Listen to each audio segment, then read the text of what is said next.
Hello Stratters, welcome back. I'm Binkabi, and this will be the fifth and final match in the Swiss rounds of this Legacy tournament. Table 1, 2 and 3 has intentionally drawn, so this is table 4, and it's Storm versus Death and Taxes. So I'm gonna tell you right now that if the Storm player would combo off, I'm probably not gonna talk very much because it's really not that much to say. Either they know what they're doing and they win, or they don't know what they're doing and they lose, or in some cases you might not know what you're doing and win anyway, but yeah. Double Thalia hand, it's pretty good against Storm.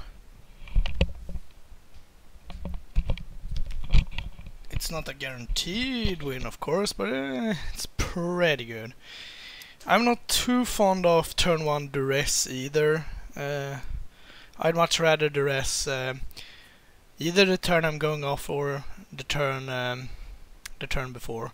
Maybe the hand was that good that he could go off this turn. Thalia will most certainly make sure that's not gonna happen. But I mean, if this is like a double Lionside Diamond hand with just rituals and like one Infernal Tutor, it's still very possible to win. Stoneforge will probably grab Batterskull, unless it was in hand. It looks like no.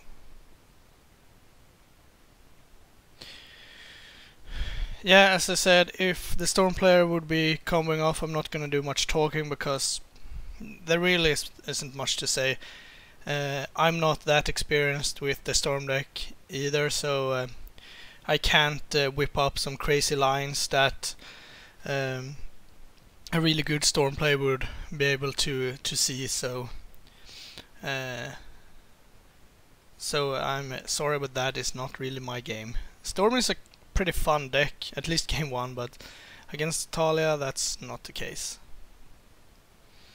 Death and Taxes, I believe, is a pretty bad matchup for Storm. I mean, they have Thalia, they have the stupid horse, I don't recall its name. That is basically Thalia, but for 1 more mana.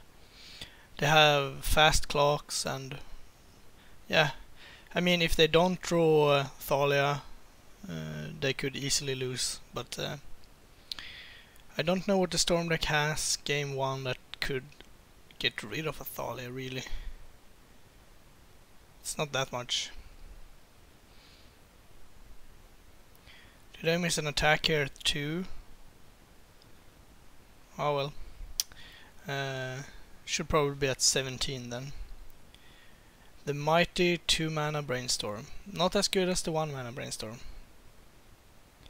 So yeah, what you really need here is like 5 or 6 really good mana spells, preferably some Cabal rituals and an Infernal Tutor. Then you could potentially be going off through Thalia, but it's unlikely. I mean, Lionside Diamond adds 2, Dark Ritual adds 1, and a good Cabal Therapy adds 2. So it's not impossible, but it's very unlikely.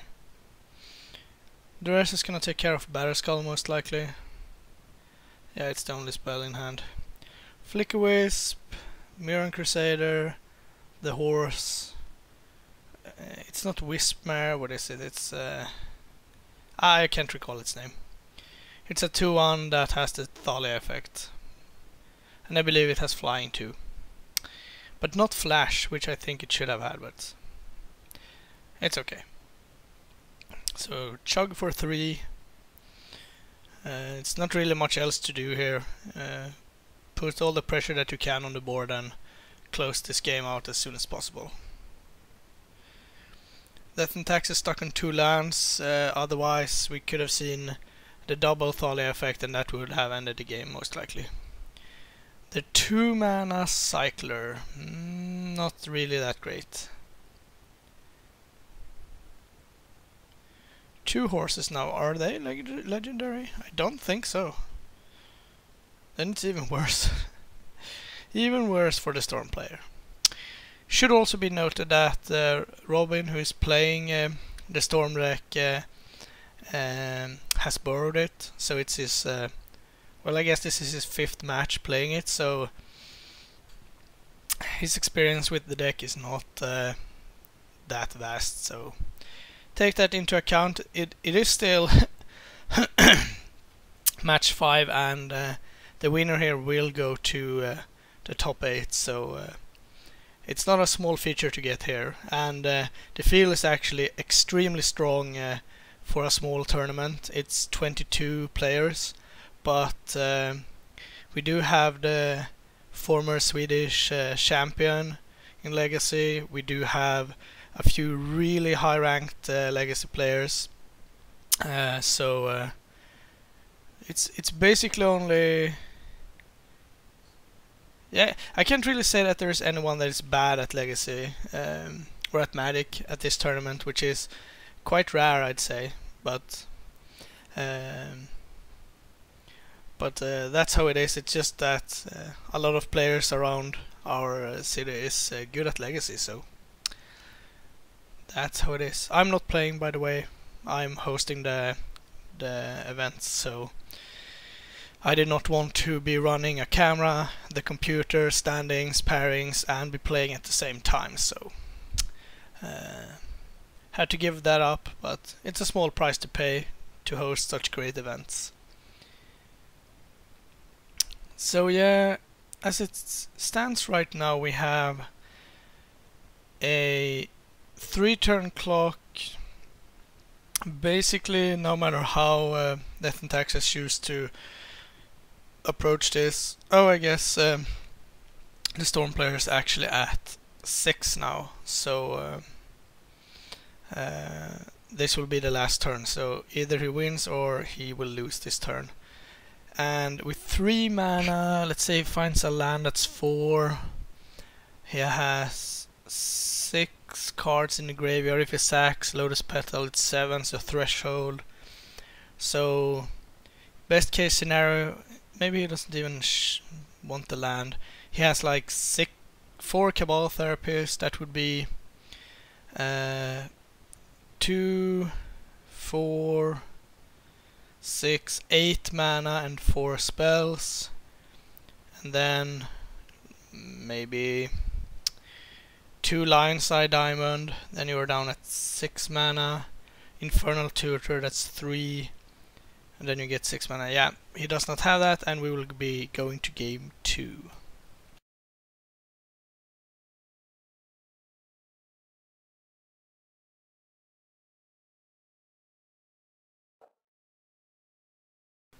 Time for the second game between Storm and Death and Taxes in the Win and In prestige match here.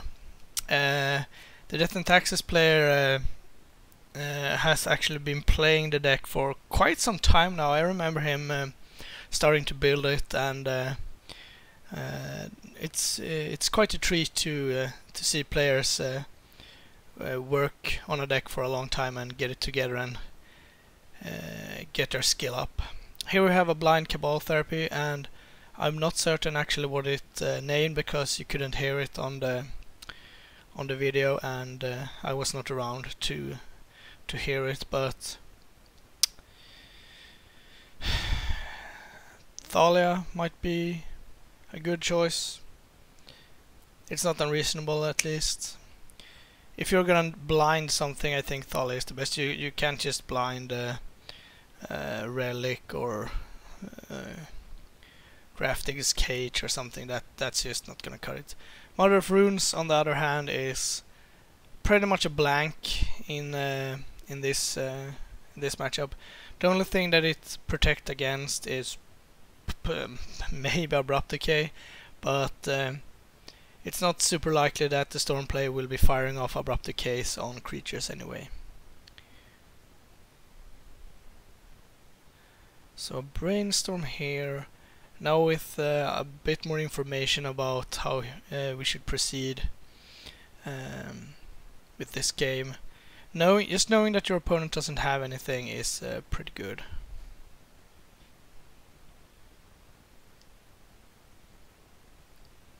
So we could potentially see Storm going off here. It's not super likely, but maybe.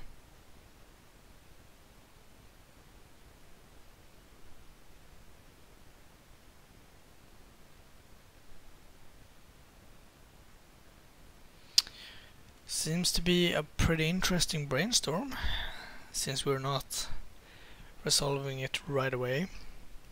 Brainstorm is just such a good card. And I have to say that even though I'm not that experienced in Legacy yet, I do have a much bigger card pool now and will be able to play a lot more. And I do not like rumors about the Eternal format, or the format that would presumably be named Eternal. That would basically be Legacy but without the reserved list. And that just seems so bad. It would probably be a sweet format, but it just feels like it will be too close to Modern then, and we already have Modern. Yeah, it looks like we're going off here. Storm counter is coming on, so I'm actually not gonna say much else until he either fizzles or manage to get a win. So you can focus on what's happening here. So see you shortly at the end of this game, or if it proceeds longer. So see you shortly.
And I'm back. It looks like after a pretty wild ride we have found the tendrils, and that would close out game number 2. So not many plays were made for death and taxes, so let's proceed to game 3.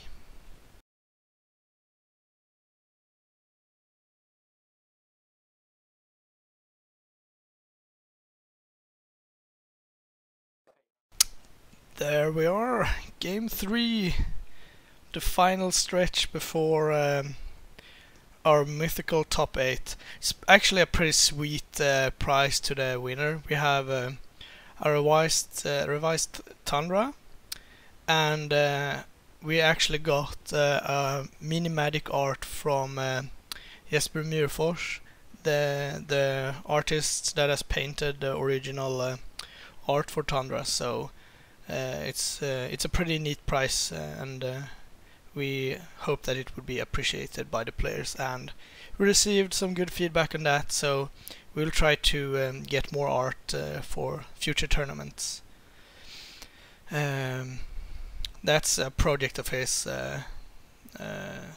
He's trying to gather different artists together to reproduce some sweet magic art, so we, the players that find that sort of thing interesting, could buy it. So I think it's pretty neat. I wouldn't mind having a few paintings on my walls. Right now there is only pre-release promos. That's the only thing on the wall that's not that fun. Anyway, as expected, not super much interaction here. We have a Dread of Night taking out the Mother of Runes, and a Stoneforge Mystic fetching up a Battle Skull. So not much to be done here. Dread of Night is a pretty neat card against Death and Taxes. They could be bringing in stuff to counter that, but that's stretching their deck pretty much, to a pretty large amount actually. Hardcast Probe. Let's see what we're working with. Oblivion Ring, Battle Skull, GTA, Thalia, Rishadan Port. So, okay, so Oblivion Ring can take out Dread of Night next turn, which is not a horrible play. We could also see a Battle Skull entering the battlefield, but that seems pretty risky. And we could also see a Rishadan Port tapping down the Underground Sea. And that's actually one of the hardest things to do against Death and Taxes, I've found. It's to play the right land, not because they can destroy it, but since they can tap it as well. So it could be correct to play, for example, your Volcanic Island instead of your Underground Sea, because you need access to black. It could also be correct to play I don't know, Volcanic Island instead of a swamp, just so you will have access to that after a Rishadan Port has tapped it down. So there is a real question with the mana, how you should proceed. Port will come down. Do we see the Oblivion Ring? Then Stoneforge will be upgraded to a Squire once again. It looks like it. I think it's a fine line here, because it's not super likely that Stormplay has another Dread of Night or a way to get rid of Oblivion Ring, especially not from 0 green sources. I mean, you could see like a Chain of Vapors or something if that has been brought in. It's kinda interesting to cycle 2 probes.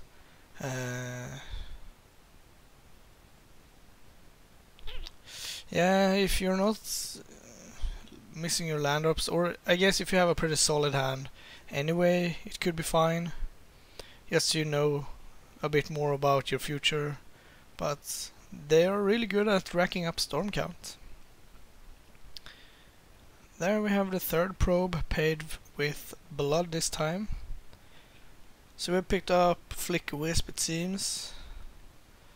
That won't do anything in this game, besides maybe bashing.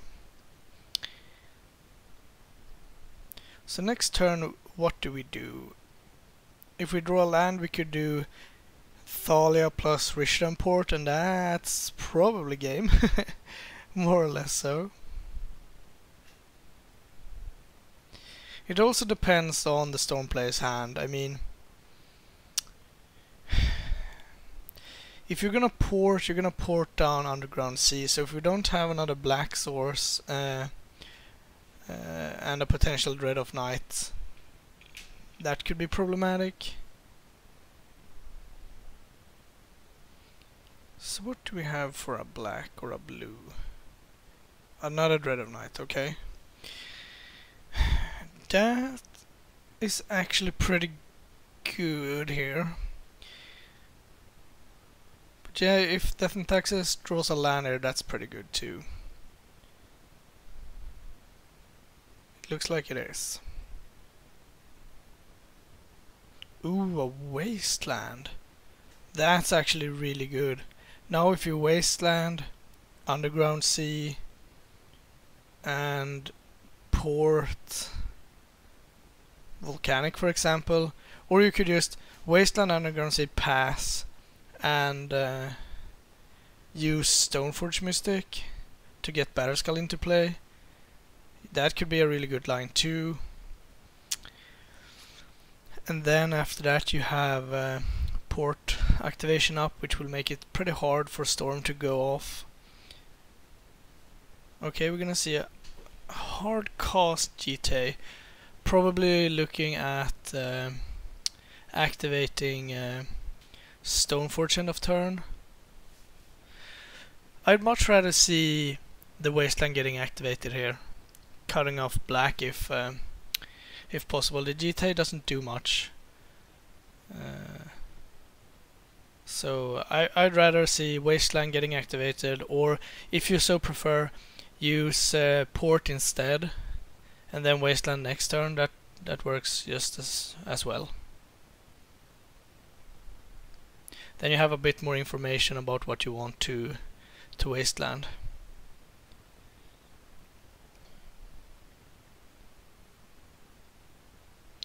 It's not certain it will matter if we're gonna go off here. It seems likely, I have to say. 4 mana, no disruption from the opponent, healthy life total. It looks good. Looks good. And if we're going off, I'm gonna go off as well and return at the bitter end.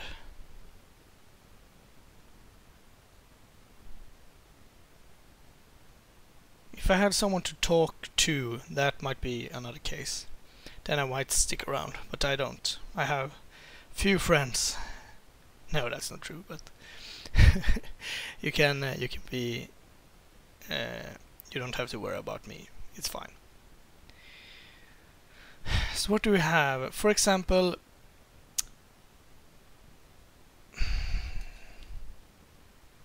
yeah, this could be really interesting here, depending on.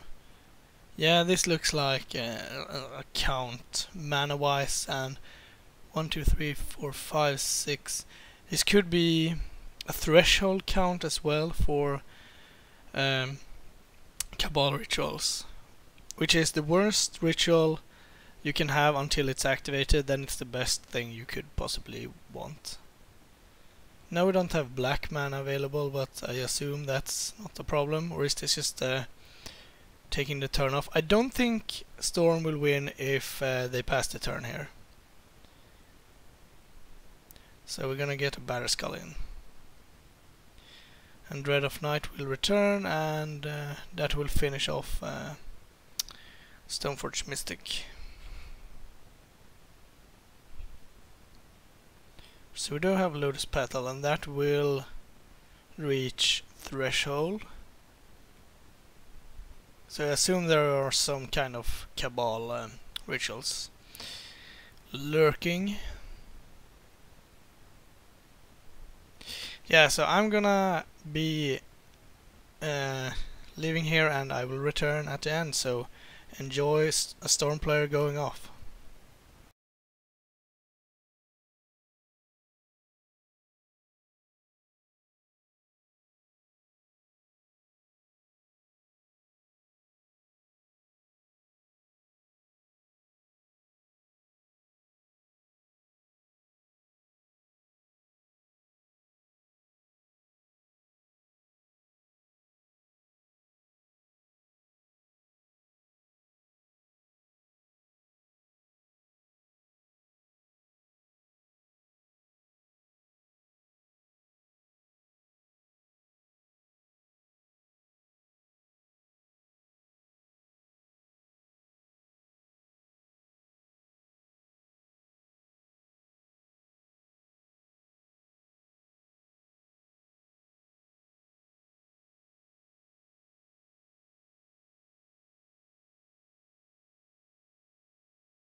Okay, I'm back.